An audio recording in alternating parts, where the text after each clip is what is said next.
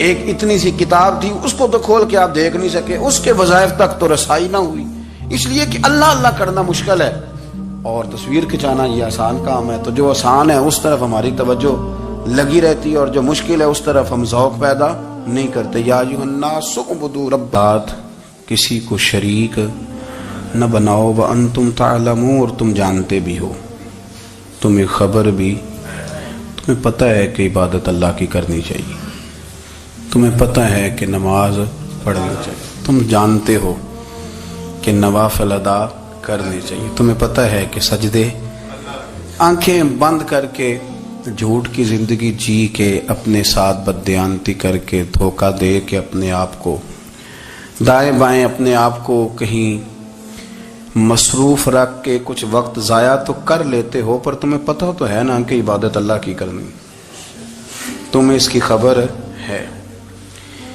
فرمایا اس رب کی, دیکھیں نا انسان پر اگر کوئی شخص نیکی کر دیتا ہے, احسان کر دیتا ہے, تو انسان اس کے سامنے پھر گردن نہیں اٹھا سکتا, یار یہ میرے مشکل وقت کا دوست ہے, اس نے میرے ساتھ نیکی کی ہے, کبھی بھی گردن نہیں اٹھائے گا, جھکا کے رکھے گا. تو اگر عام کوئی نیکی کر دے تو اس کے سامنے انسان کبھی گردن نہیں اٹھاتا, تو جو رب ساری نعمتیں عطا فرمائے, جو کہے کہ تیری تخلیق میں نے کی, تجھ سے پہلوں کو بھی پیدا میں نے کیا, تیرے لیے زمین کا بچھونا بھی میں نے بچھایا, آسمان کی چھت بھی میں نے لگائی, تیرے لیے زمین سے ساری اناج کو, پھل کو, کھیتیوں کو نکالا بھی تیرے لیے, اب تو اس طرح کر کہ تو میری عبادت کر, تو میری بارگاہ میں جھک جا. بہت سارے نشے لوگوں کو لگے ہوئے ہوتے ہیں, ہر آدمی کوئی نہ کوئی نشہ کرتا ہے, کوئی دولت کا کرتا ہے, کوئی شہرت کا کرتا ہے, کوئی اپنی تعریف کا نشہ کرتا ہے, 2-4 لوگوں سے تعریف سن کے مطمئن ہو جاتا ہے. ناراض تو نہیں ہو گیا اس جملے سے آپ؟ کرتے ہیں لوگ دولت کا نشہ بھی. یہ جب نقصان ہوتا ہے تو بندے بیمار نہیں ہو جاتے, پیسے ڈوب جاتے ہیں تو لوگ بیمار نہیں ہو جاتے, تو اس کا مطلب یہ ہوتا ہے کہ نشہ ٹوٹ گیا ہے. اب بہک ہوئے ہیں نا تھوڑے سے تو کانپتے ہیں, تڑپتے ہیں, پریشان. نشہ ہی اسی طرح ہی کرتا ہے نا, نہیں ملتا تو پریشان ہوتا ہے. یہ سارے نشے ہیں, مختلف قسم کا نشہ. اب مانتے نہیں اس بات کو, تسلیم نہیں کرتے, کیونکہ تسلیم کرنا بڑا مشکل کام ہے. اس کے لیے تو بڑی ساری چیزیں جو ہیں وہ دبوچ کے اور بڑی سارے رستے پھلانگ کے آنا پڑتا ہے, تو بڑا مشکل ہے ماننا, ورنہ کرتے ہیں ہم, ہمارا مزاج ہے. یہ گھومنے پھرنے کا, دنیا دیکھنے کا بھی ایک نشہ ہے, یہ بہت ساری باتیں کرنے کا بھی ایک نشہ ہے, گپ شپ کا بھی ایک نشہ ہے. 2-4 لوگوں کی جب تک پگڑیاں نہ کھول لیں, بعض لوگوں کو نیند نہیں آتی. یہ غیبت کا, چغلی کا, بددیانتی کا, یہ بھی ایک نشہ ہے. اس پر ملا رومی رحمت اللہ نے بڑا کلام لکھا ہے. وہ کہتے ہیں مانگ کے کھانے کا بھی نشہ ہے, مانگ کے کھانے کا بھی نشہ ہے. وہ کہتے ہیں کہ ایک بھیک مانگنے والی خاتون تھی, تو بادشاہ کے پاس بھیک مانگنے آئی, تو بادشاہ کو پسند آ گئی, اس نے شادی کر لی. اب اس کو عادت تھی بھیک مانگ کے کھانے کی, تو وہ کنیزوں سے کہا کرتی تھی کہ فٹافٹ نہ روٹی لے کے آیا کرو, میں 2-3 دفعہ مانگوں تو پھر لایا کرو, کیونکہ ایک نشہ ہے نا, تو میں مانگوں 2-4 دفعہ تو پھر. تو انسان بہت سارے نشے کرتا ہے, یہ مانتا نہیں. یہ موبائل, یہ فیس بک, یہ سارے نشے ہی ہیں. اپنی فوٹو لگا لینا, سارا دن اسی کو دیکھتے رہنا. اور بڑے بڑے سیانے بندے جو وزادار ہیں, بڑے وزادار لوگ ہیں, لیکن وہ بھی سنجیدگی کے قائل نہیں, اس طرح کے نشوں کا شکار ہیں. یہ سارے نشے ہیں جو ہم نے پال لیے. ہمارے صوفیاء, ہمارے بزرگ فرماتے ہیں کہ تم اس طرح کرو, اگر سارے نشوں سے بچنا چاہتے ہو تو سجدے کا نشہ شروع کرو, سجدے کا نشہ شروع کرو. یہ نا اقبال کہتے ہیں, عطار ہو, رومی ہو, رازی, آپ بات کو سمجھیں, عطار ہو, رومی ہو, رازی ہو, غزالی ہو, کچھ ہاتھ نہیں آتا بے آہ سحر گاہی. کہتے ہیں بہت بڑا صوفی ہو جیسے فرید الدین عطار تھے, بہت بڑا تصوف کا امام ہو جیسے امام غزالی تھے, بہت بڑا تفسیر کا استاد ہو جیسے امام رازی ہو. عطار ہو, رومی ہو, رازی ہو, غزالی ہو پر کچھ ہاتھ نہیں آتا بے آہ سحر گاہی. اگر سویرے اٹھ کے روتا نہیں نا اللہ کی بارگاہ میں, اگر تہجد نہیں نہ پڑھتا تو کچھ ہاتھ نہیں آتا بے آہ سحر گاہی. پھر اس کو کوئی چیز نصیب. میری بات کی سمجھ آ رہی ہے آپ حضرات؟ جب تک آپ سویرے نہیں اٹھتے, آپ اللہ اللہ نہیں کرتے, آپ کو نوافل کا چسکا نہیں, عبادت کا مزہ نہیں, فرمایا میری عبادت کرو, یہ شوق پیدا کرو, میں نے تمہیں پیدا کیا ہے. ہم لوگوں کے نشے مختلف نشے, بڑا عجیب رنگ ہے. محفل کی صدارت کرنے والے بڑے پیر صاحب, بڑے القابات, او خو بیچ میں سے بندہ تلاش کرنے سے بھی نہیں مل رہا, اتنے بڑے لقب ہیں اس کے. لیکن وہ سج سنور کے 2.5 گھنٹے بیٹھا رہا محفل میں, اور نماز کا وقت آیا تو اس نے مختصر سی پڑھی, وہ نکل گیا. ہلکے سے سجدے کیے. او اتنا بڑا عشق رسول نعت کا, او ہو کیا بات ہے. اور عشق رسول کا بہت بڑا پیغامبر, بہت بڑا مبلغ, اور بیچارہ سمجھ ہی نہیں سکا کہ اللہ کے رسول نے فرمایا تو نماز پڑھ میری آنکھیں ٹھنڈی ہو جائیں گی. تو یہ نشے کے عادی تو ہیں پر حقیقت کے قائل نہیں ہیں. یہ بس ٹھیک ہے, خوابوں کی دنیا میں لوگ زندہ ہیں, پر جن کو یہ جو نشہ تھا نا عبادت کا, یہ میرے رسول پاک کی چاہت ہے, یہ میرے نبی کریم علیہ السلام کی. آپ دیکھیں نا حضور مہینوں جا کے غار حرا میں بیٹھتے, کیا وہاں تبلیغ کرتے تھے, کوئی کتاب لکھتے تھے؟ رسول کریم علیہ السلام مہینہ رہتے غار حرا میں, کوئی نہ مجھے دیکھے, کوئی نہ مجھے ملے. حضور یہاں کیا ہے؟ فرمایا میں اپنے رب کی عبادت کروں گا. نبی کریم علیہ السلام نے سجدوں کے ساتھ پتھروں اور پہاڑوں کو آباد کر دیا, سجدوں کے ساتھ. آپ کا سجدہ آپ کو بہت ساری چیزوں سے چھڑا لیتا ہے, یہ بہت ساری جگہوں سے جھکنے سے بچا لیتا ہے. صوفیاء اولیاء یہ کیا کرتے تھے؟ یہ سجدے کا ذوق ہی تو پیدا کرتے تھے. سجدے کا ذوق. شاہ عبد العزیز دباغ رحمۃ اللہ تعالی علیہ اپنے مریدوں سے فرمایا کرتے تھے کہ اگر تم پکے نمازی بن جاؤ نا, تہجد گزار ہو جاؤ, تو میرے پاس آنا جانا چھوڑ دینا. عرض کی حضور کیوں؟ فرمایا میں تمہارے اور رب رسول کے راستے میں رکاوٹ نہیں بننا چاہتا, اب میرا مقصود ہے تمہیں وہاں تک پہنچانا. جب پہنچ گئے تو پھر میری ضرورت ختم ہو گئی. ہاں کبھی وسوسہ آئے, شک پیدا ہو, تکلیف ہو تو آنا, ورنہ میں نہیں چاہتا کہ میں رکاوٹ بنا رہوں. تم اللہ اللہ کرو, اس مالک کو راضی کرو. میرے رسول پاک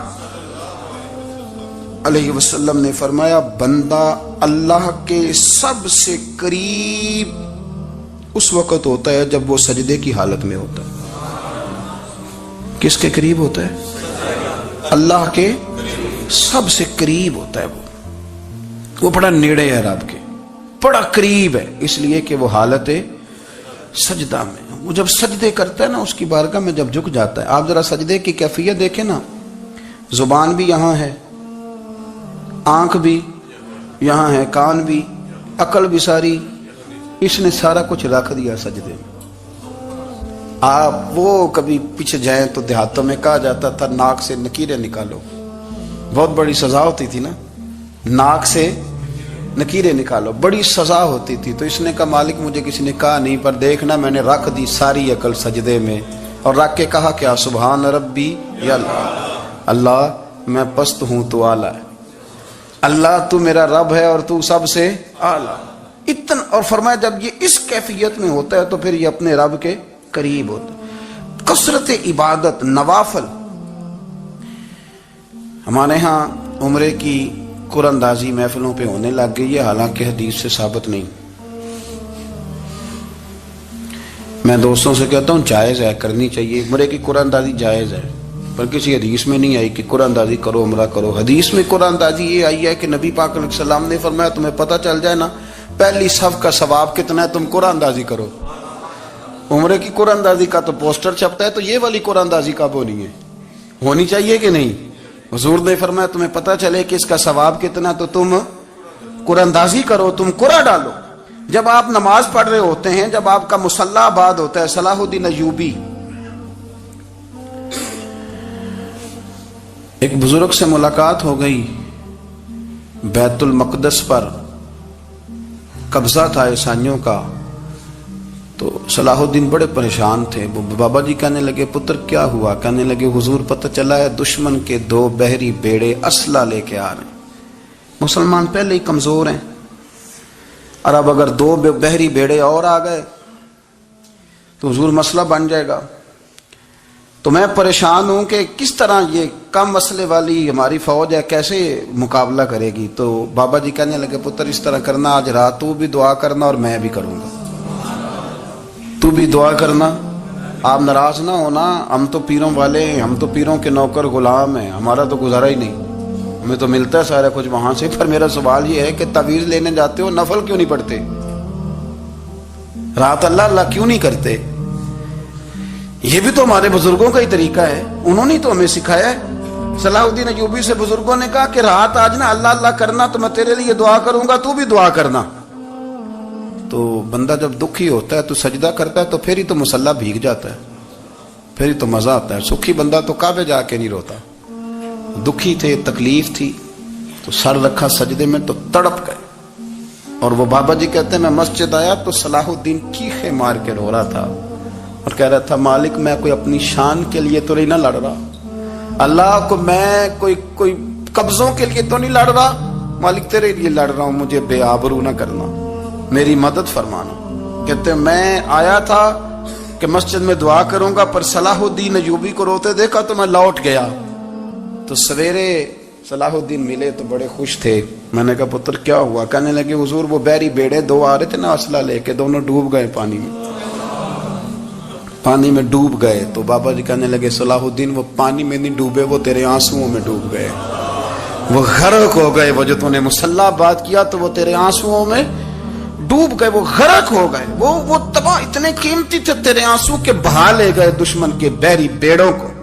میرے بھائی ٹھیک ہو گیا جی، میرے عزیز سمجھ لیں اس بات کو ہمیشہ کے لیے اور اس پر غور کر لیں اچھے طریقے سے کہ میرے رسول کریم سید عالم صلی اللہ علیہ وسلم نے نا ہماری توجہ دلائی، حضور نے ہمیں بتلایا، ہمارا ذوق بڑھایا عبادت کی طرف.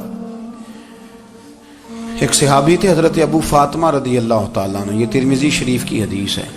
نبی پاک علیہ السلام نے فرمایا ابو فاطمہ قیامت کے دن مجھ سے جلدی ملنا چاہتے ہو کہ دیر کے ساتھ؟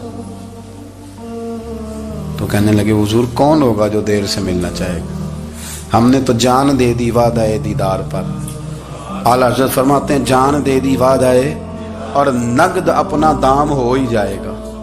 مجھے لگتا ہے کہ یہ سودا نقد و نقد ہو جانا ہے، چونکہ ہم نے جان دے دی وعدہ دیدار پر. آپ نے وعدہ کیا تھا کہ مریں گے تو پھر زیارت ہوگی، تو مر گئے ہم زیارت کی خاطر. جان دے دی وعدہ دیدار پر تو نقد اپنا دام ہو ہی جائے گا. اے رضا ہر کام کا ایک وقت ہے، دل کو بھی آرام ہو ہی جائے گا. تو حضرت ابو فاطمہ رضی اللہ تعالیٰ عنہ سے نبی پاک صلی اللہ علیہ وسلم نے فرمایا جلدی ملنا چاہتے ہو کہ دیر سے؟ عرض کی حضور فٹافٹ ملنا ہے، میں نے قیامت کے دن آپ سے جلدی ملنا ہے. تو نبی پاک علیہ السلام نے فرمایا پھر اس طرح کرنا، دنیا میں رہ کے سجدے زیادہ کرنا، پھر سجدے زیادہ کرنا، قیامت میں ملاقات جلدی ہو جائے گی، قرب ملے گا تمہیں. اپنے بچوں کے اندر دیکھیں نا ہم شوق پیدا کرتے ہیں، ہمیں صحیح لفظ نہیں بولنے آتے پر ہم بچوں میں شوق پیدا کرتے ہیں کہ پتر ڈاکٹر بن جائے گا تو بڑا نفع کرے گا، تو لوگوں کی خدمت کرے گا، ملک و ملت کی خدمت کرے گا، تیرے ابا کا نام روشن ہوگا، تیرے دادا کی تعریفیں ہوں گی. ہم یہ ذوق پیدا کرتے ہیں. ہم اپنے نوجوانوں کے اندر یہ فکر پیدا کرتے ہیں، انہیں ہم سمجھاتے ہیں کہ میاں جب تم پڑھو گے محنت کرو گے تو فلاں آدمی کی طرح تمہارا نام ہوگا. یہ جتنا ذوق ہم بچوں کے اندر ان چیزوں کا پیدا کرتے، ہمیں حکم ہے کسی طرح ہم ذوق پیدا کریں کہ پتر نماز پڑھے گا تو اللہ راضی ہو جائے گا، تو سجدہ کرے گا. دیکھیں نا میرے رسول کریم علیہ السلام نے فرمایا 7 سال کے بچے کو مسجد لے کے جاؤ، یعنی اسے شوق دلاؤ، اس کے اندر یہ خاصیت پیدا کرو کہ اس کا دل کرے مسجد میں جانے کا، اس کے اندر یہ خصوصیات لاؤ کہ وہ ہمارے ہاں نا ہر چیز کو پروموٹ کیا جا رہا ہے، ہر چیز کو یعنی سر سنگیت سکھانے کے لیے اکیڈمیاں بن گئی ہیں، ہر شے پروموٹ ہو رہی ہے. عبادت کا جذبہ کم ہوتا جا رہا ہے، اللہ اللہ کا ذوق ہمارے اندر نہیں رہا. اور اتنا مشکل ہم نے اپنے لیے بنا لیا ہے کہ وہ بندہ جو بڑی زبردست مذہبی گفتگو کر رہا تھا اور تگڑی بات کر رہا تھا، کیا بات ہے، لیکن نماز کے بارے میں کمزوری دکھا جاتا ہے، نوافل کے بارے میں وہ چپکے سے نکل جاتا ہے۔ امام احمد بن حنبل رحمۃ اللہ تعالی علیہ، مسند امام احمد بن حنبل 14 جلدوں میں ہے مارکیٹ میں، اور مجھے تو خیر پسند ہی بڑی ہے، میں نے تو کئی دفعہ پڑھی ہے۔ اور کیا بات ہے امام احمد بن حنبل کی، کیسے تگڑے قسم کے محدث تھے، اور اللہ نے کتنا انہیں اعزاز عطا فرمایا ہوا تھا۔ یہ کوڑے بھی کھاتے تھے دین کی خاطر، سارا کرتا لہو سے بھر بھی جایا کرتا تھا، بڑا اعزاز والا شخص تھے، بڑے اعزاز والے۔ حدیثیں جمع کرنا، حدیثیں لکھنا، حدیث پڑھانا، سارا دن رہتے تھے۔ کہہ سکتے تھے کہ میں کر تو رہا ہوں کام، اور حدیث بھی موجود ہے کہ عالم عابد سے افضل ہوتا ہے، پر اس کے باوجود امام احمد بن حنبل رحمۃ اللہ علیہ 300 نفل فرض نمازوں کے علاوہ پڑھا کرتے تھے، 300 نوافل روز پڑھا کرتے تھے۔ ان کے بیٹے نے کہا ابا جی مکان خریدنا ہے تو وہ جگہ کہاں کر کے لوں، بہت ساری آبادیاں، تو فرمایا پتر وہاں لینا جہاں مسجد قریب ہو۔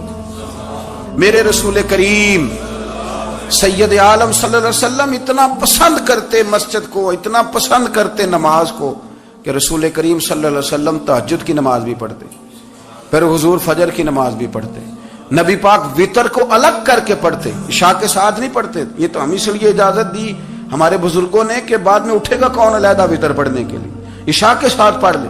وتر پڑھتے، تہجد پڑھتے، فجر پڑھتے، اشراق پڑھتے، چاشت پڑھتے، پھر مغرب کی نماز کے بعد 6 رکعت اوابین پڑھتے، پھر رات کو صلاۃ اللیل پڑھتے۔ سیدہ عائشہ صدیقہ کہتی ہیں زمان پڑھ پڑھ علم ہزار کتاباں، کدی اپنے آپ نو پڑھیا نہیں،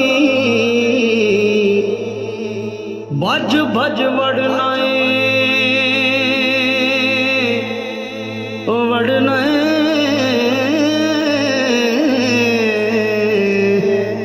بھج بھج وڑنا مندر مسیتی، کدی من اپنے وچ وڑیا ہی نہیں۔